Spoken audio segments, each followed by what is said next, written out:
Estrategias metodológicas. Aspectos generales de la asignatura. Competencia.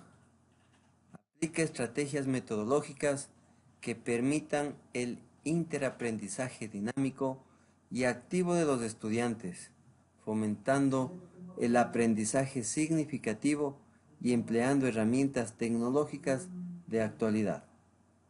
Valores a fortalecer: compromiso, responsabilidad, organización, proactividad, iniciativa y flexibilidad. El modelo de transmisión o perspectiva tradicional concibe la enseñanza como un par verdadero, arte y al profesor como un artesano donde su función es explicar claramente y exponer de manera progresiva sus conocimientos, enfocándose de manera central en el aprendizaje del alumno. El alumno es visto como una página en blanco, un mármol al que hay que moldear, un vaso vacío o una alcancía que hay que llenar. El alumno es el centro de la atención de la educación tradicional. Dentro de esta concepción educativa se pueden distinguir dos enfoques principales. El primero es un enfoque enciclopédico, donde el profesor es un especialista que domina la materia a la perfección. La enseñanza es la transmisión del saber del maestro que se traduce en conocimientos para el alumno.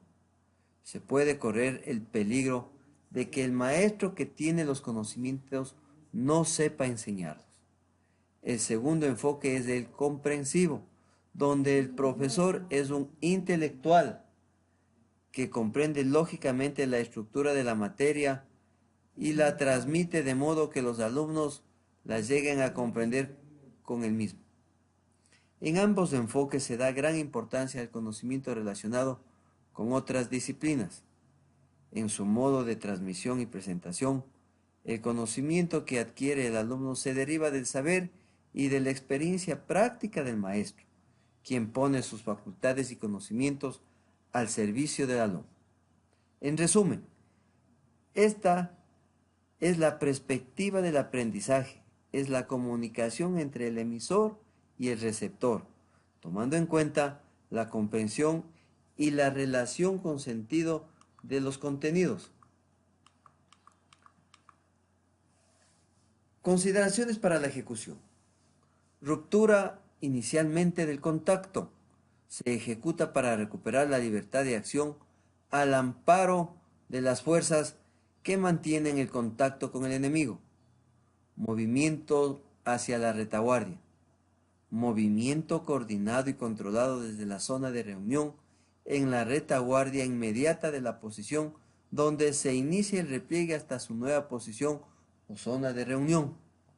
El desplazamiento corto entre las fuerzas son suficientes para proteger el movimiento del grueso hacia la retaguardia. En desplazamiento a mayor profundidad, el dispositivo del grueso será similar al de una operación ofensiva en el movimiento para establecer contacto.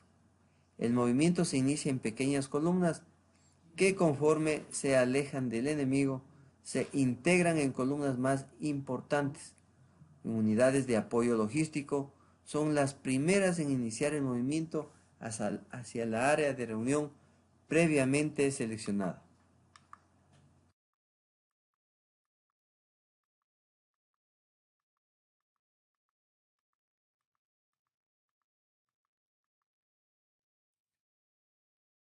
Una buena presentación debe tener las siguientes partes: introducción, discusión, conclusión, dinámica de paradigmas,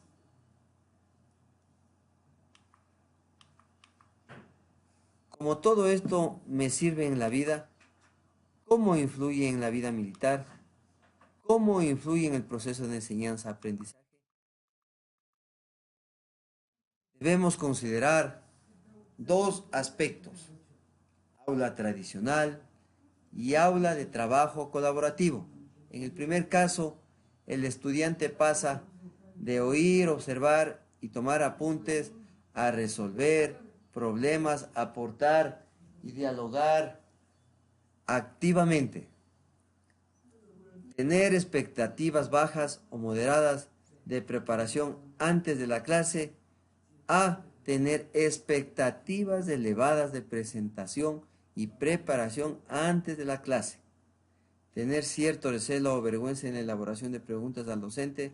A. Expresar con naturalidad y de forma argumentada las preguntas e inquietudes. Realizar exámenes en los cuales predomina la memoria y la repetición de información o conocimientos. A. Expresar de manera crítica y reflexiva el pensamiento sobre la determinada información o conocimiento. Mientras que la aula tradicional, realizar una competición con los compañeros, y en el aula de trabajo colaborativo, realizar un trabajo en equipo con los compañeros. Tener responsabilidades de definición personal asociadas con el aprendizaje independiente. A. Compartir responsabilidades y criterios personales asociadas con el aprendizaje interdependiente. Y por último, considerar a los profesores y a los libros de texto como únicas fuentes de autoridad y saber, mientras que en el aula de trabajo colaborativo, considerar a los compañeros, a uno mismo y a la comunidad como fuentes adicionales e importantes de autoridad y saber.